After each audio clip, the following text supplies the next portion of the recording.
ಯೇಸುವಿನ ನಾಮದಲ್ಲಿ ಬೇಡಿದುವೆ ನಮ್ಮ ಪರಲೋಕದ ತಂದೆ, ಆಮೇನ್. ದೇವರ ಪರಿಶುದ್ಧವಾದ ನಾಮಕ್ಕೆ ಸ್ತೋತ್ರವಾಗಲಿ. ಇವತ್ತು 9ನೇ ಅಧ್ಯಾಯವನ್ನು ನಾವು ಧ್ಯಾನ ಮಾಡ್ಲಿಕ್ಕಿದೀವಿ. ಈ 9ನೇ ಅಧ್ಯಾಯದಲ್ಲಿ ನೋಡುವಂತ ಸಂದರ್ಭದಲ್ಲಿ ನಾವು 1 ವಚನದಿಂದ 18 ವಚನಗಳು ಇದರಲ್ಲಿ ಇದೆ. ಇಲ್ಲಿ ನಾವು ಹೆಡ್ಡಿಂಗ್ ನೋಡ್ತಾ ಇದೀವಿ, ಪರಿಶುದ್ಧನ ತಿಳುವಳಿಕೆಯ ವಿವೇಕವು ಎಂಬುದಾಗಿ. ಕರ್ತನಲ್ಲಿ ಪ್ರೀತಿ ಉಳ್ಳವರೇ, ಇದರಲ್ಲಿ ನಾನು 2 ಭಾಗಗಳಾಗಿ ವಿಂಗಡ ಮಾಡಲಾಗಿದೆ. ಈ ಒಂದು ಜ್ಞಾನೋಕ್ತಿ ಪುಸ್ತಕ ಬರೆದಂತ ವ್ಯಕ್ತಿ ಸಾಲೊಮೋನನ್ ಎಂಬುದಾಗಿ ನೋಡ್ತೇವೆ ನಾವು. ಆತನು ಒಬ್ಬ ಅರಸನಾಗಿದ್ದನು, ಆತನು ಬರೆದನೆಂಬುದಾಗಿ ನಾವು ನೋಡ್ತೇವೆ. ಇದರಲ್ಲಿ ವಿಶೇಷವಾಗಿ ಈ ಜ್ಞಾನೋಕ್ತಿ 9ನೇ ಅಧ್ಯಾಯದಲ್ಲಿ 2 ಭಾಗವಾಗಿ ಮಾಡುವಾಗ 1ನೇ ಭಾಗದಲ್ಲಿ ನಾವು ನೋಡುತ್ತೇವೆ 1 ರಿಂದ 5 ವಚನಗಳಲ್ಲಿ ನಾವು ನೋಡುವಾಗ ಅಲ್ಲಿ ದೇವರ ಮಾರ್ಗದ ಕಡೆಗೆ ಹೋಗುವುದು ಎಂಬುದಾಗಿ ಇಲ್ಲಿ ನಾವು ನೋಡ್ತೇವೆ. ದೇವರ ಮಾರ್ಗದ ಕಡೆಗೆ ಹೋಗುವುದು. ಇಲ್ಲಿ 1ನೇ ವಚನದಲ್ಲಿ ನೋಡ್ತೇವೆ ನಾವು, ಜ್ಞಾನವೆಂಬಾಕಿಯು 7 ಕಂಬಗಳನ್ನ ಕಡಿದು ತನ್ನ ಮನೆಯನ್ನ ಕಟ್ಟಿ ಕೊಂಡಿದ್ದಾಳೆ ಎಂಬುದಾಗಿ, ಮತ್ತು ಪಶುಗಳನ್ನ ಕೊಯ್ಯಿಸಿ ಪಾನ ದ್ರವ್ಯಗಳನ್ನ ದ್ರಾಕ್ಷಿ ರಸವನ್ನ ಬೆರೆಸಿ ಔತಣವನ್ನ ಸಿದ್ಧಪಡಿಸಳು. ಆಕೆ ತನ್ನ ದಾಸಿಯನ್ನ ಕರೆಸಿ, ಮೂಢನಾಗಿರುವ ಈ ಕಡೆಗೆ ತಿರುಗು ಎಂದು ಪಟ್ಟಣದ ರಾಜ್ಯ ಮಾರ್ಗಗಳಲ್ಲಿ ಅಗ್ರಸ್ಥಾನದಲ್ಲಿ ಪ್ರಕಟಿಸುತ್ತಾಳೆ ಎಂಬುದಾಗಿ. ಆಕೆ ಬುದ್ಧಿಹೀನರಿಗೆ, ಬನ್ನಿರಿ, ನಾನು ಬಡಿಸುವ ಆಹಾರವನ್ನ ಉಣ್ಣಿರಿ, ನಾನು ಬೆರೆಸುವ ದ್ರಾಕ್ಷರಸ ಕುಡಿಯಿರಿ ಎಂಬುದಾಗಿ. ಕರ್ತನಲ್ಲಿ ಪ್ರೀತಿ ಉಳ್ಳವರೇ, ಇಲ್ಲಿ ಈ ಭಾಗದಲ್ಲಿ ನಾವು ನೋಡುವಾಗ 1ನೇ ವಚನದಿಂದ 5 ಭಾಗಗಳಲ್ಲಿ ನಾವು ನೋಡುವಾಗ ದೇವರ ಕಡೆಗೆ ನಾವು ಹೋಗೋದು, ದೇವರ ಮಾರ್ಗ ಎಂಥದ್ದು ಎಂಬುದಾಗಿ ಕೂಡ ನಾವು ಕಂಡು ಹಿಡಿಯಬೇಕಾಗತ್ತೆ ಪ್ರಿಯರೇ. ಕರ್ತನಲ್ಲಿ ಪ್ರೀತಿ ಉಳ್ಳವರು, ಇಲ್ಲಿ ಮತನ ಬರೆಸುವರ್ಥದಲ್ಲಿ ನಾವು ನೋಡುವಾಗ ಅಲ್ಲಿ 7ನೇ ಅಧ್ಯಾಯದಲ್ಲಿ ಒಂದು ಮಾತು ಬರೆಯಲ್ಪಟ್ಟಿದೆ. 7ನೇ ಅಧ್ಯಾಯ 13ನೇ ವಚನದಲ್ಲಿ ಮತ್ತು 14ನೇ ವಚನದಲ್ಲಿ ನೋಡ್ತೇವೆ ನಾವು, ಇಕ್ಕಟ್ಟಾದ ಬಾಗಿಲಿಂದ ಒಳಗೆ ಹೋಗಿರೆ. ನೋಡ್ರಿ, ಅಲ್ಲಿ ಇಕ್ಕಟ್ಟು, ಈ ಭೂಲೋಕದಲ್ಲಿ ನಮಗೆ ಇಕ್ಕಟ್ಟು, ಬಿಕ್ಕಟ್ಟು, ಕಷ್ಟಗಳು, ಸಂಕಟಗಳು ಉಂಟು. ಅದಕ್ಕೆ ಇಲ್ಲಿ ದೇವರ ವಾಕ್ಯದಲ್ಲಿ ನೋಡ್ತೇವೆ ನಾವು, ಇಕ್ಕಟ್ಟಾದ ಬಾಗಿಲಿನ ಒಳಗೆ ಹೋಗಿರಿ. ನಾಶನಕ್ಕೆ ಹೋಗುವ ಬಾಗಿಲು ದೊಡ್ಡದಂತ. ಇವತ್ತು ನೋಡ್ತೇವೆ ನಾವು, ನಾಶನಕ್ಕೆ ಹೋಗುವಂತ ಮಾರ್ಗ, ಪಾಪಕ್ಕೆ ಹೋಗುವಂತ ಮಾರ್ಗ ಎಷ್ಟು ಅಗಲವಾಗಿದೆ ನಾವು. ಆದ್ರೆ ಇಲ್ಲಿ ದಾರಿ ಅಗಲವು, ಅದರಲ್ಲಿ ಹೋಗುವವರು ಬಹುಜನ ಅಂತೆ. ನಿತ್ಯ ಜೀವಕ್ಕೆ ಹೋಗುವ ಬಾಗಿಲು ಇಕ್ಕಟ್ಟು, ದಾರಿ ಬಿಕ್ಕಟ್ಟು, ಅದನ್ನ ಕಂಡು ಹಿಡಿಯುವವರು ಕೂಡ ಸ್ವಲ್ಪ ಜನ. ಕರ್ತನಲ್ಲಿ ಪ್ರೀತಿ ಉಳ್ಳವರೇ, ಇವತ್ತು ನಾವು ಕರ್ತನ ಕಡೆಗೆ ಬಾಯಿಂದ ಅರಿಕೆ ಮಾಡಿ ಹೃದಯದಿಂದ ನಂಬಿ ಕರ್ತನ ರಕ್ಷಕನೆಂಬುದಾಗಿ ನಾವು ಬರುವಾಗ ನಮಗೆ ಎಷ್ಟೋ ಇಕ್ಕಟ್ಟುಗಳು, ಎಷ್ಟೋ ಬಿಕ್ಕಟ್ಟುಗಳು. ಅದಕ್ಕೋಸ್ಕರ ಇಲ್ಲಿ ಬೈಬಲ್ ಹೇಳುತ್ತೆ, ನಿತ್ಯ ಜೀವಕ್ಕೆ ಹೋಗುವ ಮಾರ್ಗ ಅಥವಾ ಬಾಗಿಲು ಬಲು ಇಕ್ಕಟ್ಟಂತೆ. ನಾವು ನೋಡ್ತೀವಿ, ನಾವು ಕರ್ತನನ್ನು ನಂಬಿದಾಗ ಎಷ್ಟೋ ಇಕ್ಕಟ್ಟುಗಳು, ಎಷ್ಟೋ ಬಿಕ್ಕಟ್ಟುಗಳು, ಎಷ್ಟೋ ಸಂಕಟಗಳು, ಎಷ್ಟೋ ಕಣ್ಣೀರುಗಳು, ಎಷ್ಟೋ ಅವಮಾನಗಳು. ಆದ್ರೆ ಇಲ್ಲಿ ದೇವರ ಮಾರ್ಗದ ಕಡೆಗೆ ನಾವು ಹೋಗ್ಬೇಕು. ದೇವರ ಮಾರ್ಗದಲ್ಲಿ ಸತ್ಯ ಇದೆ, ಜೀವ ಇದೆ, ಮಾರ್ಗ ಇದೆ, ಆಶೀರ್ವಾದವಿದೆ, ಕೃಪೆ ಇದೆ ಪ್ರಿಯರೇ. ಇದನ್ನ ನಾವು ಕಂಡುಕೊಳ್ಬೇಕು. ಅನೇಕರು ನಾವು ಕಂಡುಕೊಳ್ಳುವುದಿಲ್ಲ ದೇವರ ಮಾರ್ಗ ಎಂಥದ್ದು ಎಂಬುದಾಗಿ. ಇವತ್ತು ಈ ಭೂಲೋಕದ ಮಾರ್ಗದಲ್ಲಿ ನಾವು ಹೋಗ್ತಾ ಇರ್ತೀವಿ, ಕೆಟ್ಟ ಮಾರ್ಗದಲ್ಲಿ ಹೋಗ್ತೀವಿ, ಪಾಪ ಮಾರ್ಗದಲ್ಲಿ ಹೋಗ್ತೀವಿ, ನಾ ಬೇಡವಾದ ವಿಷಯಗಳಲ್ಲಿ ತಲೆ ಹಾಕುವಂಥದ್ದು. ಆದ್ರೆ ಇಲ್ಲಿ ಜ್ಞಾನವೆಂಬಾಕಿ ನೋಡ್ರಿ 7 ಎಂಬುದಾಗಿ ನಾವು ನೋಡುವಂತ ಸಂದರ್ಭದಲ್ಲಿ ಇಲ್ಲಿ ಇದು ಜ್ಞಾನದ ಮನೆಯ ದೊಡ್ಡದಾಗಿದಂತೆ. ಅಂದ್ರೆ 7 ಎಂಬುದು ಪರಿಪೂರ್ಣತೆ ಮತ್ತು ಸಂಪೂರ್ಣತೆ ಸೂಚಿಸುವಂತ ಸಂಖ್ಯೆ ಎಂಬುದಾಗಿ ಕೂಡ ನೋಡ್ತೀವಿ ನಾವು. ಈ ಭೂಲೋಕ 7 ದಿನಗಳಲ್ಲಿ ಸೃಷ್ಟಿ ಇದೆ, 6 ದಿನಗಳಲ್ಲಿ ಸೃಷ್ಟಿಯಾಗಿ 7 ದಿನಗಳಲ್ಲಿ ವಿಶ್ರಾಂತಿ ಹೊಂದಿದ ಎಂಬುದಾಗಿ ನೋಡ್ತೀವಿ. 7 ಅನ್ನೋದು ಬಹಳ ಒಂದು ಒಳ್ಳೆಯ ಸಂಖ್ಯೆ ಎಂಬುದಾಗಿ ನೋಡ್ತೇವೆ. ಅಂದ್ರೆ ಪರಿಪೂರ್ಣದು ಅಥವಾ ಸಂಪೂರ್ಣ ಎಂಬುದಾಗಿ ನಾವು ನೋಡ್ತೇವೆ. ಅದಕ್ಕೆ ಇಲ್ಲಿ 2ನೇ ವಚನಕ್ಕೆ ನಾವು ಬರುವಾಗ ಔತಣವನ್ನು ಸಿದ್ಧಪಡಿಸ್ತಾಳೆ. ಅಂದ್ರೆ ಜ್ಞಾನದ ಆಹಾರವನ್ನ, ಜೀವಕರವಾದದ್ದು ಮತ್ತು ಸನ್ಮಾರ್ಗದಲ್ಲಿ ನಡೆಯಲು ಬಲವನ್ನ ನೀಡುವಂಥದ್ದು. ಇದು ಬಲ. ಪಶುಗಳನ್ನ ಕೊಯ್ಯಿಸಿ ಪಾನ ದ್ರವ್ಯಗಳೊಡನೆ ದ್ರಾಕ್ಷರಸವನ್ನ ಬೆರೆಸಿ ಔತಣವನ್ನ ಸಿದ್ಧಪಡಿಸುತ್ತಾಳೆ ಎಂಬುದಾಗಿ ನಾವು ನೋಡುವಾಗ ಪ್ರಿಯರೇ, ನಾನು ಆಗಲೇ ಹೇಳಿದ ಹಾಗೆ 7 ಕಂಬಗಳನ್ನ ಹೊಂದಿರುವ ಜ್ಞಾನದ ಮನೆ ಅಂದ್ರೆ ಎಂಬುದಾಗಿ ನೋಡುವಾಗ ನಮಗೆ ಇಲ್ಲಿ 7 ಎಂಬ ಒಂದು ಪರಿಪೂರ್ಣತೆ ಸಂಖ್ಯೆಯಲ್ಲಿ ಮತ್ತೆ ಪರಿಪೂರ್ಣತೆಯಲ್ಲಿ ನಾವು ಕರ್ತನ ಕಡೆಗೆ ನಾವು ತಿರುಗಿ ಬರಬೇಕು, ಜ್ಞಾನದ ಕಡೆಗೆ ತಿರುಗಿ. ಅದಕ್ಕಾಗಿ ಯೇಸು ನಮಗೆ ಕರೆ ಮಾಡಿರುವುದು. ಇವತ್ತಿಲ್ಲಿ ಕೇಳಿಸ್ಕೊಂತಿರ್ಬೋದು, ಅನೇಕರು ಎಲೆ ಕಷ್ಟ ಪಡುವವರೇ. ದೇವ್ರು ಸುಮ್ನೆ ಹೇಳಿಲ್ಲ, ಎಲೆ ಕಷ್ಟ ಪಡುವವರು. ನಾವು ಕಷ್ಟದಲ್ಲಿ ಇರ್ತೇವೆ, ಅನೇಕ ಸಮಸ್ಯೆಯಲ್ಲಿ ಇದ್ದೇವೆ. ಆದ್ರೆ ಅದಕ್ಕಾಗಿ ದೇವ್ರು ನಮಗೆ ಕರಿತಾ ಇದ್ದಾನೆ, ಎಲೆ ಕಷ್ಟ ಪಡುವವರೇ, ಹೊರ ಹೊತ್ತವರೇ, ನೀವೆಲ್ಲರೂ ನನ್ನ ಬಳಿ ಬನ್ನಿರಿ, ನನ್ನ ಕಡೆಗೆ ತಿರುಗಿರಿ. ನನ್ನ ಕಡೆ ಜ್ಞಾನ ಇದೆ, ಬುದ್ಧಿ ಇದೆ, ವಿವೇಕ ಎಂಬುದಾಗಿ ದೇವರು ಈ ಇದರಲ್ಲಿ ವಿವೇಕ ಎಂಬುದಾಗಿ ಬರೆಯಲ್ಪಟ್ಟಿದೆ.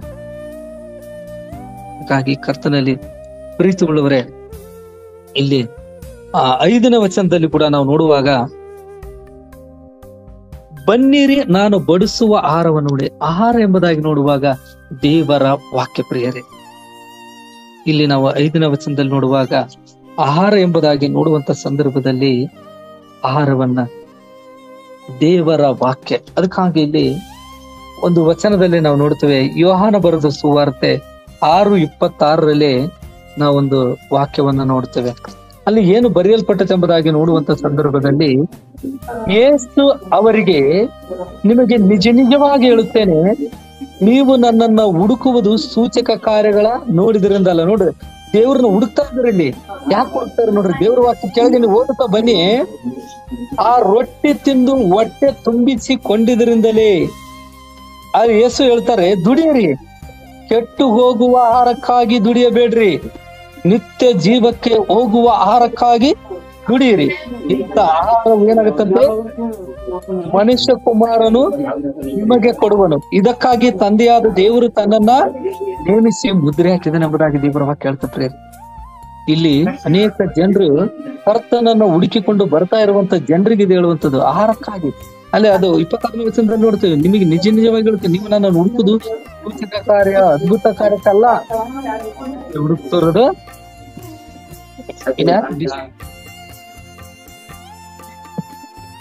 ಇಲ್ಲಿ ಯಾರು ಮಾತಾಡ್ತಾರ ನೋಡ್ರಿ.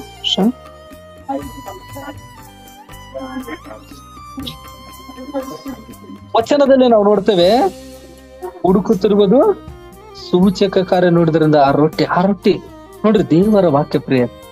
ಅದಕ್ಕಾಗಿ ಮತನ್ ಬರೆಸುವರ್ತದಲ್ಲಿ ನಾವು ನೋಡುವ ಹಾಗೆ 4ನೇ ಅಧ್ಯಾಯದಲ್ಲಿ ಅಲ್ಲಿ ಉಪವಾಸ ಬಿದ್ದು ಬರುವಂತ ಸಂದರ್ಭದಲ್ಲಿ ಅಲ್ಲಿ ಒಂದು ವಚನದಲ್ಲಿ ಆ ಸೋದರನ ಬಂದು ಹೇಳ್ತಾನ, ನೀನು ದೇವರ ಮಗನಾಗಿದ್ರೆ ಈ ಕಲ್ಲನ್ನ ರೊಟ್ಟಿ ಆಗುವಂತೆ ಅಪ್ಪಣೆ ಕೊಡು ಎಂದು ಹೇಳಲು ಆತನ ದೇವ್ರು ಹೇಳ್ತಾನ ನೋಡ್ರಿ, ಮನುಷ್ಯನು ರೊಟ್ಟೆ ತಿಂದ ಮಾತ್ರದಿಂದ ಬದುಕುವುದಿಲ್ಲ, ದೇವರ ಬಾಯಿಂದ ಹೊರಡುವ ಪ್ರತಿ ಒಂದು ಮಾತಿನಿಂದ ಬದುಕುನೆಂದು ಬರೆದಿದೆ ಎಂಬುದಾಗಿ ಹೇಳ್ತಾರೆ.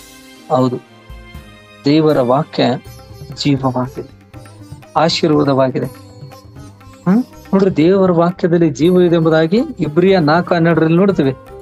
ದೇವರ ವಾಕ್ಯದಲ್ಲಿ ಇಬ್ಬಾಯಿ ಕತ್ತಿ ಅಂತ ಕೀಲು ಮಜ್ಜೆಗಳನ್ನು ವಿಭಜಿಸುವಂತ ಶಕ್ತಿಯೇ ದೇವರ ವಾಕ್ಯದಲ್ಲಿ ಇರುತ್ತೆ. ಒಬ್ಬ ಮನುಷ್ಯನ ಬದಲಾಯಿಸುವುದು ದೇವರ ವಾಕ್ಯ. ದೇವರ ವಾಕ್ಯದಲ್ಲಿ ಶಕ್ತಿ ಇದೆ. ನೂತನ ಸೃಷ್ಟಿ ಮಾಡುವಂತ ಶಕ್ತಿ ದೇವರ ವಾಕ್ಯದಲ್ಲಿದೆ. ಅದಕ್ಕೋಸ್ಕರ ಕರ್ತನಲ್ಲಿ ಪ್ರೀತಿ ಉಳ್ಳವರೇ, ನಾವು ಈ ಭೂಲೋಕದಲ್ಲಿ ಎಷ್ಟೋ ಕೆಟ್ಟು ಹೋಗುವಂತ ಆಹಾರಕ್ಕಾಗಿ ನಾವು ದುಡಿತಾ ಇದೀವ. ನಾವು ಕೆಟ್ಟು ಹೋಗುವುದಕ್ಕಾಗಿ ನಾವು ದುಡಿಬಾರದು ಎಂಬುದಾಗಿ ದೇವರ ವಾಕ್ಯ ಹೇಳುತ್ತೆ. ಅದಕ್ಕೋಸ್ಕರ ಇಲ್ಲಿ ನಿಮಗೆ ದೇವರು ನಿತ್ಯ ಜೀವವನ್ನ ಕೊಡ್ತಾನೆ.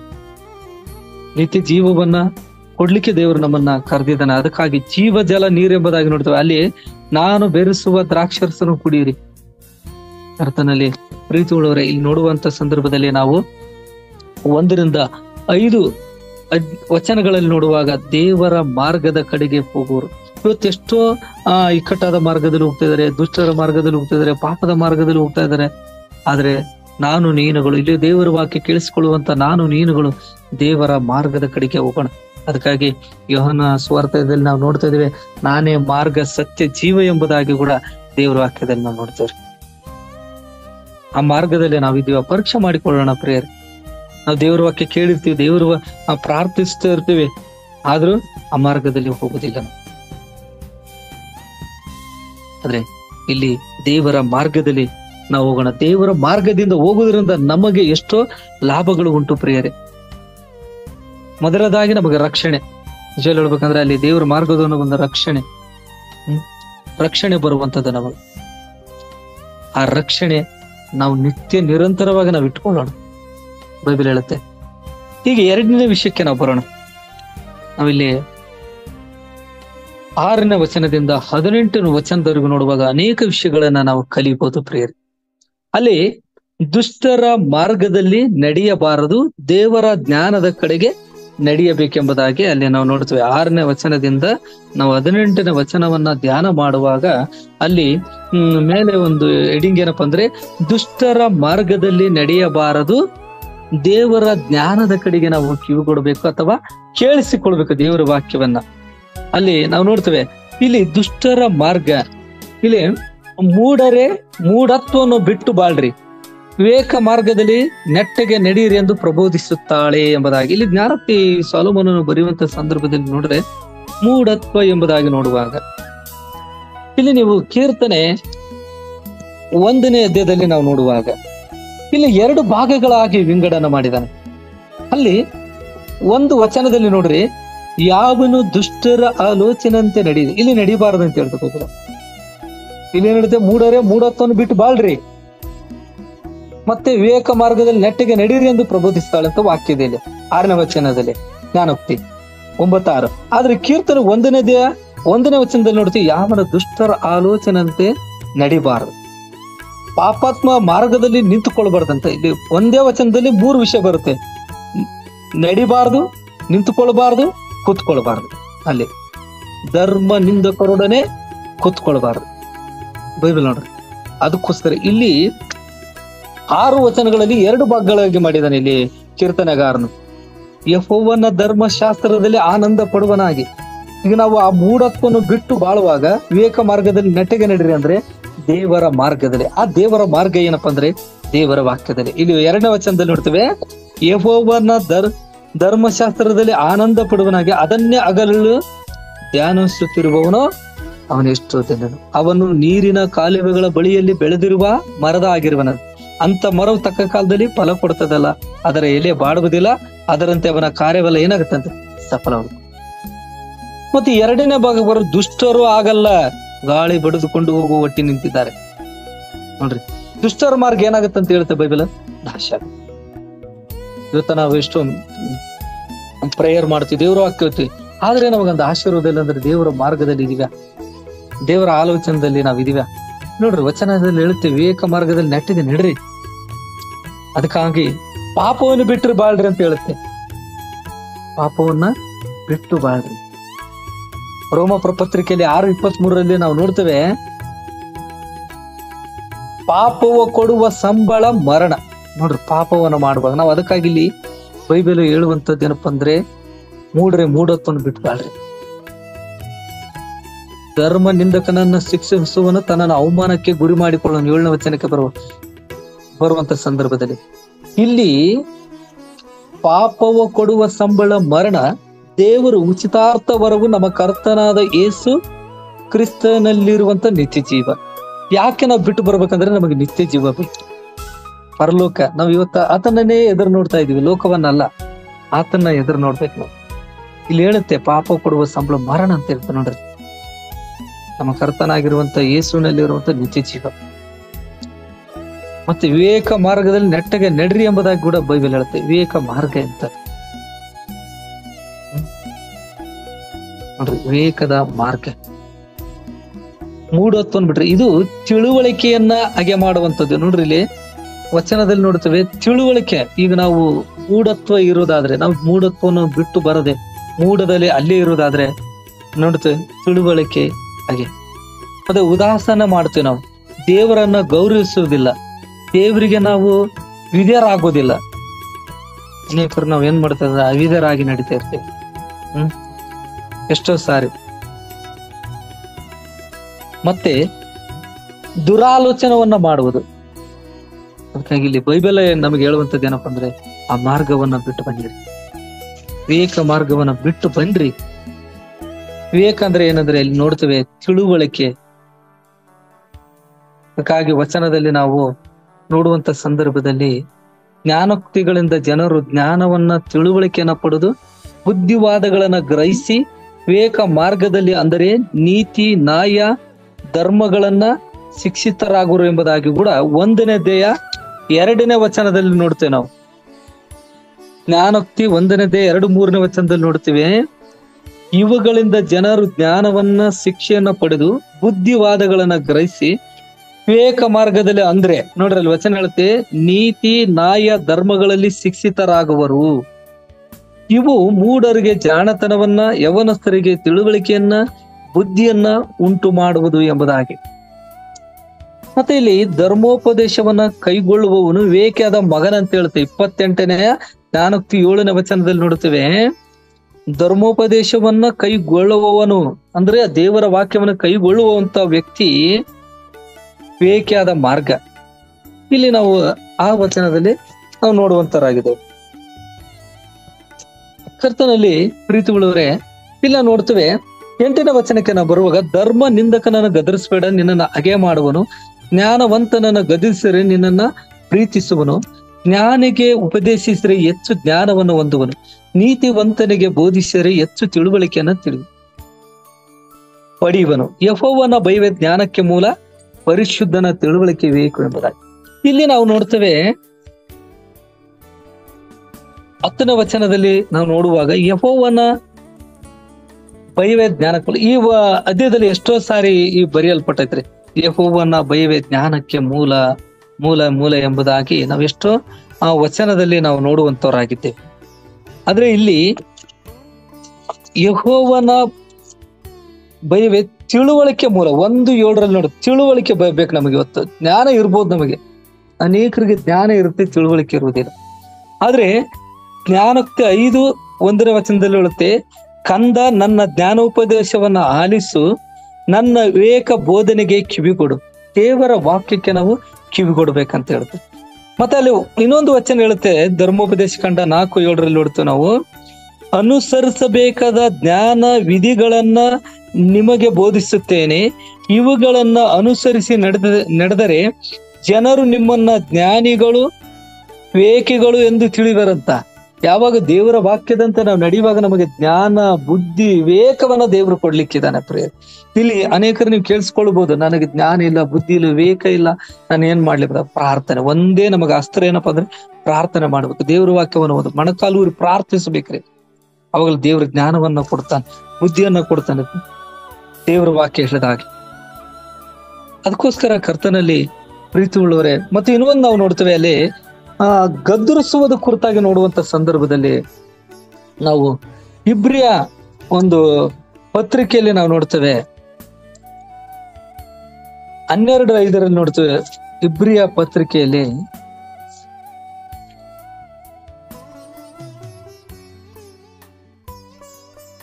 12ನೇ ಅಧ್ಯಾಯ 5ನೇ ವಚನದಲ್ಲಿ ನೋಡ್ತೇವೆ ನಾವು. ಏನ್ ಹೇಳ್ತಂದ್ರೆ, ಮಗನೇ ಕರ್ತನ ಶಿಕ್ಷೆಯನ್ನು ತಾತ್ಸಾರ ಮಾಡಬೇಡ, ಆತನು ನಿನ್ನನ್ನು ಗದರಿಸುವಾಗ ಬೇಸರಗೊಳ್ಬೇಡ. ಕರ್ತನು ತಾನು ಪ್ರೀತಿಸುವವನೇ ಶಿಕ್ಷಿಸ್ತಾನೆ, ತಾನು ಸೇರಿಸಿಕೊಳ್ಳುವ ಪ್ರತಿ ಮಗನನ್ನು ಹೊಡಿತಾನೆ ಎಂಬುದಾಗಿ ಇಲ್ಲಿ ದೇವರ ವಾಕ್ಯದಲ್ಲಿ ನೋಡ್ತೇವೆ ನಾವು. ಇಲ್ಲಿ ನಾವು ಗದರಿಸುವಾಗ ಬೇಸರಗೊಳ್ಳದೆ, ಈ ಬೈಬಲ್ ಹೇಳುವಂಥದ್ದು ಏನಪ್ಪಾ ಅಂದ್ರೆ, ನಮ್ಮನ್ನ ದೇವರ ವಾಕ್ಯದಿಂದ ಅನೇಕ ಶಿಕ್ಷೆಗಳು ಬರುತ್ತೆ, ಶೋಧನೆಗಳು ಬರುತ್ತೆ. ಮತ್ತೆ ಒಂದ್ ತಿಳ್ಕೊಳ್ರಿ, ನಾವು ಶೋಧನೆಗಳು ಬಂದಾಗ ಅದಕ್ಕೆ ತಪ್ಪಿಸಿಕೊಳ್ಳುವಂತ ಮಾರ್ಗ ದೇವರು ಕೊಡ್ತಾರೆ. ನಾವು ಅನ್ಕೋಬಹುದು, ನನಗೆ ಶೋಧನೆಗಳು ಬಂತು, ನನಗೆ ಅನೇಕ ಅಪಮಾನಗಳು ಬಂತು, ಅನೇಕ ನನ್ನ ಕಷ್ಟಗಳಲ್ಲಿ ಸಿಲುಕಿದ್ದೀನಿ, ನಾನು ಯಾವ ರೀತಿ ನಾನು ಹೊರಗಡೆ ಹೋಗ್ಬೇಕು? ಇಲ್ಲ, ದೇವರೇ ನನಗೊಂದು ಮಾರ್ಗವನ್ನ ಕೊಡ್ಲಿಕ್ಕಿದ್ದಾರೆ. ದೇವರು ಆ ಮಾರ್ಗವನ್ನ ಕೊಟ್ಟು ನಡೆಸುವಂತವರಾಗಿದ್ದಾರೆ. ಅದಕ್ಕೋಸ್ಕರ ಕರ್ತನಲ್ಲಿ ಪ್ರೀತಿ ಉಳ್ಳವರೇ, ಇಲ್ಲಿ ಯೆಹೋವನ ಭಯವೇ ಜ್ಞಾನಕ್ಕೆ ಮೂಲ ಎಂಬುದಾಗಿ ನೋಡುವಾಗ ಇನ್ನೊಂದು ವಚನ ನಾವು ಓದಿಕೊಳ್ಳೋಣ ಪ್ರಿಯರೇ. ಹೊಸ ಒಡಂಬಡಿಕೆಯಲ್ಲಿ ತೀತನ ಬರೆದ ಪತ್ರಿಕೆಯಲ್ಲಿ ನಾವು ನೋಡ್ತೇವೆ, ಬರೆದ ಒಂದು ಪತ್ರಿಕೆಯಲ್ಲಿ 3ನೇ ಅಧ್ಯಾಯದಲ್ಲಿ 3ನೇ ವಚನದಲ್ಲಿ ನೋಡೋಣ ನಾವು ಸಹ ಮೊದಲು ಅವಿವೇಕಿಗಳು ಅಂತ. ನೋಡ್ರಿ, ಅಲ್ಲಿ ವಿವೇಕದ ಬಗ್ಗೆ ನಾವು ನೋಡುವಂತ ಸಂದರ್ಭದಲ್ಲಿ ಅಲ್ಲಿ ದೇವ್ರ ವಚನದಲ್ಲಿ ನೋಡ್ತೇವೆ ನಾವು ಮೊದಲು ಅವಿವೇಕಿಗಳು, ಅವಿಧೇಯರು, ಮೋಸ ಹೋದವರು, ನಾನಾ ವಿಧವಾದ ದುರಾಸೆಗಳಿಗೆ ಮತ್ತು ಭೋಗಗಳಿಗೆ ಅಧೀನರು, ಕೆಟ್ಟತನ, ಹೊಟ್ಟೆ ಕಿಚ್ಚುಗಳಲ್ಲಿ ಕಾಲ ಕಳೆಯುವವರು, ಅಸಹ್ಯರು, ಒಬ್ಬರನ್ನೊಬ್ಬರು ಹಗೆ ಮಾಡುವವರು ಆಗಿದ್ದೆವು. ಆದರೆ ನಮ್ಮನ್ನ ರಕ್ಷಕನಾದ ದೇವರ ದಯವು ಜನೋಪಕಾರವು ಪ್ರತ್ಯಕ್ಷವಾದಾಗ ನಾವು ಮಾಡಿದ ಪುಣ್ಯ ಕ್ರಿಯೆಗಳ ನಿಮಿತ್ತದಿಂದಲ್ಲ, ಆತನ ಕರುಣೆಯ ಪುನರ್ಜನ್ಮವು ನಮ್ಮ ಸೂಚಿಸುವ ಸ್ಥಾನದ ಮೂಲಕವಾಗಿ ಎಂಬುದಾಗಿಲಿ. ಇಲ್ಲಿ ದೇವರ ವಾಕ್ಯದಲ್ಲಿ ನಾವು ನೋಡ್ತಾರೆ, ಮೂಢನಾಗಿರೋ ನೋಡ್ರಿ ವಚನ ಎಷ್ಟು ಸುಂದರವಾಗಿ ನಮಗೆ ಹೇಳುತ್ತಂದ್ರೆ, ಇಲ್ಲಿ ನಾವು ಬದಲು ಅವಿವೇಕಿಗಳಾಗಿದ್ವಿ ಮತ್ತು ಅವಿಧರಾಗಿದ್ವಿ. ಈಗ ದೇವರು ವಿವೇಕ, ಜ್ಞಾನ, ಬುದ್ಧಿಯನ್ನ ನಮಗೆ ದೇವರು ಏನ್ ಮಾಡಿದ್ದಾರೆ, ಕೊಟ್ಟಿದ್ದಾರೆ ಎಂಬುದಾಗಿ ದೇವರ ವಾಕ್ಯದಲ್ಲಿ ನೋಡ್ತಾರೆ. ಅದರಲ್ಲಿ ನಾವಿರೋಣ ಪ್ರಿಯರು. ಮತ್ತೆ ಇಲ್ಲಿ ಕೊನೆಯದಾಗಿ ನಾವು ನೋಡುವಾಗ 13-18 ನೋಡುವಾಗ ಈಗ ಜ್ಞಾನದ ಬಗ್ಗೆ ನಾವು ನೋಡಿದ್ವಿ. ಇಲ್ಲಿ ಯೆಹೋವನ ಭಯವೇ ಜ್ಞಾನಕ್ಕೆ ಮೂಲ, ಪರಿಶುದ್ಧನ ತಿಳುವಳಿಕೆ ವಿವೇಕ ಎಂಬುದಾಗಿ. ಆದ್ರೆ ಇಲ್ಲಿ ವಚನದಲ್ಲಿ ನೋಡುವಾಗ ಅಜ್ಞಾನವೆಂಬಾಕಿಯ ಕೂಗಾಟಗಳು ಮೂಡಲು ಏನು ತಿಳಿಯಲು ಎಂಬುದಾಗಿ. ಪ್ರಿಯರಿಲ್ಲಿ ನಾವು ನೋಡುವಂತ ಸಂದರ್ಭದಲ್ಲಿ ದೇವರ ಜ್ಞಾನದ ಕಡೆಗೆ ನಾವು ಕಿವಿಗೊಡ್ಬೇಕು. ದೇವರ ಜ್ಞಾನ ಕೊಡ್ಲಿಕ್ಕಿದ್ದಾರೆ, ಬುದ್ಧಿ ಕೊಡ್ಲಿಕ್ಕಿದ್ದಾರೆ. ಅದಕ್ಕಾಗಿ ಇಲ್ಲಿ ಕೊನೆಯಲ್ಲಿ ಒಂದು ವಚನ ಹೇಳುವಂತದ್ದು ಏನಪ್ಪಾ ಅಂದ್ರೆ, 17ನೇ ವಚನಕ್ಕೆ ಬರುವಾಗ, ಕದ್ದು ನೀರು ಸಿಹಿಯಾಗಿದೆ, ಗುಟ್ಟಾಗಿ ತಿನ್ನುವ ತಿಂಡಿಯು ರುಚಿಯಾಗಿದೆ ಎಂದು ಬುದ್ಧಿಹೀನಳಿಗೆ ಹೇಳುತ್ತಾಳೆ. ಅಂದ್ರೆ ಇದರ ಅರ್ಥ ಏನೆಂಬುದಾಗಿ ನೋಡುವಂತ ಸಂದರ್ಭದಲ್ಲಿ, ಪಾಪದಿಂದ ದೊರೆಯುವ ಸಂತೋಷವು ಕ್ಷಣ ಮಾತ್ರವಿರುತ್ತದೆ. ಪಾಪದಿಂದ ನಮಗೆ ಸಂತೋಷ, ನಾವು ಪಾಪ ಮಾಡುವಾಗ ಇದು ನನಗೆ ಸಂತೋಷ, ಸಮಾಧಾನ ಇದೆ ಎಂಬುದಾಗಿ ಒಂದ್ ತಿಳ್ಕೊಳ್ರಿ ಪ್ರಿಯರೇ, ಕ್ಷಣ ಮಾತ್ರ ಸಂತೋಷ, ಕ್ಷಣಕ್ಕ ಮಾತ್ರ ನಮಗೆ ಸಂತೋಷ ಬರ್ಬೋದು. ಅದಕ್ಕೋಸ್ಕರ ನಾವು ದೇವರ ಕಡೆಗೆ ನಾವು ತಿರುಗೋಣ. ಅಲ್ಲಿ ಬೈಬಲ್ ಹೇಳುವ ಹಾಗೆ ನಾವು ದೇವರ ಜ್ಞಾನದ ಕಡೆಗೆ. ಇಲ್ಲಿ ನಾವು ಹೆಡ್ಡಿಂಗ್ ನೋಡುವಾಗ ಪರಿಶುದ್ಧದ ತಿಳುವಳಿಕೆ ವಿವೇಕ ಎಂಬುದಾಗಿ ನೋಡಿದ್ವಿ. ನಾವು ನಿಜವಾಗಲೇ ದೇವರ ವಾಕ್ಯದಲ್ಲಿ ನಾವು ಈ ಒಂದು 9ನೇ ಅಧ್ಯಾಯದಲ್ಲಿ ನೋಡುವಂತ ಸಂದರ್ಭದಲ್ಲಿ 2 ವಿಷಯಗಳನ್ನ ನಾವು ತಿಳ್ಕೋಬೇಕು ಪ್ರಿಯರು. ಒಂದು, ದೇವರ ಮಾರ್ಗ ಕಡೆಗೆ ನಾವು ಹೋಗಬೇಕು. 2ನೇದಾಗಿ ದುಷ್ಟರ ಮಾರ್ಗವನ್ನ ನಡೆಯಬಾರದು. ದೇವರ ಜ್ಞಾನದ ಕಡೆಗೆ ತಿರುಗಿ ದೇವರ ಜ್ಞಾನದಲ್ಲಿ, ದೇವರ ಬುದ್ಧಿಯಲ್ಲಿ, ದೇವರ ವಿವೇಕದಲ್ಲಿ ನಡೆಯುವಾಗ ಖಂಡಿತವಾಗಿ ದೇವರು ಏನ್ ಮಾಡ್ತಾರೆ ಅಂದ್ರೆ ನಮಗೆ ಆಶೀರ್ವಾದವನ್ನ ಕೊಡುವಂತ ದೇವರಾಗಿದ್ದಾರೆ. ಯಾಕಪ್ಪ ಅಂದ್ರೆ ಜ್ಞಾನದ ಕಡೆಗೆ ನಾವು ಕಿವಿಗೊಡ್ಬೇಕು. ದೇವರ ವಾಕ್ಯಕ್ಕೆ ನಾವು ಕಿವಿಗೊಡೋಣ ಪ್ರಿಯರೇ. ದೇವರು ನಮ್ಮನ್ನ ಆಶೀರ್ವದಿಸ್ತಾರೆ, ಬಲಪಡಿಸ್ತಾರೆ. ದೇವರ ವಾಕ್ಯ ದೇವರ ಆಶೀರ್ವದಿಸಲಿ. ನಾವು ಪ್ರಾರ್ಥನೆ ಮಾಡಿಕೊಳ್ಳೋಣ, ಪ್ರಾರ್ಥಿಸೋಣ. ಹಲ್ಲೆಲೂಯಾ. ದೇವರೇ ನಿನಗೆ ಸ್ತೋತ್ರಪ್ಪ, ಕರ್ತನೇ ನಿನಗೆ ಸ್ತೋತ್ರ. ನಮ್ಮನ್ನ ಬಾಳವಾಗಿ ಪ್ರೀತಿಸುವ ಪರಲೋಕದ ನಮ್ಮ ತಂದೆಯ ದೇವರೇ, ಪರಿಶುದ್ಧನು, ಮಹೋನ್ನತನು, ಸರ್ವಶಕ್ತನಾಗಿರುವಂತ ದೇವಾದಿ ದೇವನ ರಾಜಾದಿ ರಾಜನಾಗಿರುವಂತ ಯೇಸಪ್ಪ, ನಿನ್ನ ನಾಮಕ್ಕೆ ಕೋಟಿ ಕೋಟಿ ಸ್ತೋತ್ರವನ್ನ ನಾವು ಸಲ್ಲಿಸ್ತೇವೆ ರಾಜ. ತಂದೆಯ ದೇವರೇ, ನಮ್ಮೊಟ್ಟಿಗೆ ನೀನು ಮಾತನಾಡಿದಕ್ಕಾಗಿ ಸ್ತೋತ್ರ ಸ್ವಾಮಿ. ಯೇಸಪ್ಪ, ಜ್ಞಾನೋಕ್ತಿ 9ರ ಅಧ್ಯಾಯದಲ್ಲಿ 18 ವಚನಗಳಲ್ಲಿ 2 ವಿಷಯಗಳು ನಮಗೆ ತಿಳಿಸಿದಿ. ದೇವರ ಮಾರ್ಗದ ಕಡೆಗೆ ಹೋಗಬೇಕು. ಈ ಲೋಕದ ಮಾರ್ಗ ಕಡೆ ಅಲ್ಲ. ಕ್ಷಣಿಕ ಈ ಲೋಕ, ಮಾಯ ಈ ಲೋಕ. ಅದಕ್ಕಾಗಿ ದೇವರ ವಚನದಲ್ಲಿ ನಾವು ನೋಡ್ತೀವಿ ಸ್ವಾಮಿ, ಈ ಲೋಕವನ್ನ ಪ್ರೀತಿ ಮಾಡಬಾರ್ದು ಎಂಬುದ. ಈ ನಿನ್ನನ್ನ ನಾವು ಪ್ರೀತಿಸಬೇಕು. ಅಲ್ಲಿ ನಾವು ನೋಡಿದ್ವಿ, ಪರಿಶುದ್ಧನ ತಿಳುವಳಿಕೆಯೇ ವಿವೇಕವು ಎಂಬುದ. ದೇವರು ನಮಗೆ ಜ್ಞಾನವನ್ನ, ವಿವೇಕವನ್ನ, ಬುದ್ಧಿಯನ್ನ, ಆಶೀರ್ವಾದವನ್ನ, ತಿಳುವಳಿಕೆಯನ್ನ ಕೊಡ್ಲಿಕ್ಕೆ ದೇವರು ಒಬ್ಬರೇ ನಮಗೆ ಸಾಧ್ಯ. ಕರ್ತನಲ್ಲಿ ಪ್ರೀತಿ ಉಳ್ಳವರೇ, ನಾವು ಯಾರನ್ನ ಹುಡುಕದೆ ದೇವರನ್ನ ಹುಡುಕುವಾಗ ದೇವರ ಆಶೀರ್ವಾದವನ್ನ ದೇವರು ಕೊಡ್ಲಿಕ್ಕಿದ್ದಾರೆ. ಹಲ್ಲೆಲೂಯಾ. ತಂದೆಯ ದೇವರೇ, ನಿನಗೆ ಸ್ತೋತ್ರಪ್ಪ. ನಮ್ಮನ್ನು ಬಹಳವಾಗಿ ಪ್ರೀತಿಸುವಂತ ಕರ್ತನು ನೀನಾಗಿದೆ, ಅದಕ್ಕಾಗಿ ಸ್ತೋತ್ರ. ವಿಶೇಷವಾಗಿ ನಾವು ಪ್ರಾರ್ಥನೆ ಮಾಡ್ತೇವೆ ಕರ್ತನೇ, ಜೂಮ್ ಮೀಟಿಂಗ್ ನಲ್ಲಿ ಇರುವಂತ ಪ್ರತಿಯೊಬ್ಬರದ್ದು ಎಲ್ಲ ದೇವರ ಸೇವಕರನ್ನ, ಎಲ್ಲ ದೇವರ ಮಕ್ಕಳನ್ನ ನೀನು ಆಶೀರ್ವದಿಸಪ್ಪ, ಬಲಪಡಿಸಿ ಕರ್ತನೆ. ವಿಶೇಷವಾಗಿ ನೀನು ಆಶೀರ್ವದಿಸಿ ತಂದೆಯ ದೇವರೇ. ಈ ದಿನದಲ್ಲಿ ಕರ್ತನ ಈ ದಿನವನ್ನ ನೋಡುವಂತೆ ನೀನು ಕೃಪೆ ಕೊಟ್ಟಿದ್ದಕ್ಕಾಗಿ ಸ್ತೋತ್ರ. ಆಶೀರ್ವದಿಸಿ, ಬಲದಿಂದ ತುಂಬಿಸು. ಸ್ತುತಿ, ಘನ, ಮಾನ, ಮಹಿಮೆ ನಿಮ್ಮೊಬ್ಬರಿಗೆ ಸಲ್ಲಿಸುತ್ತ ಯೇಸು ನಾಮದಲ್ಲಿ ಬೇಡಿದ್ದೇವೆ ನಮ್ಮ ಪರಲೋಕದ ತಂದೆ. ಆಮೆನ್.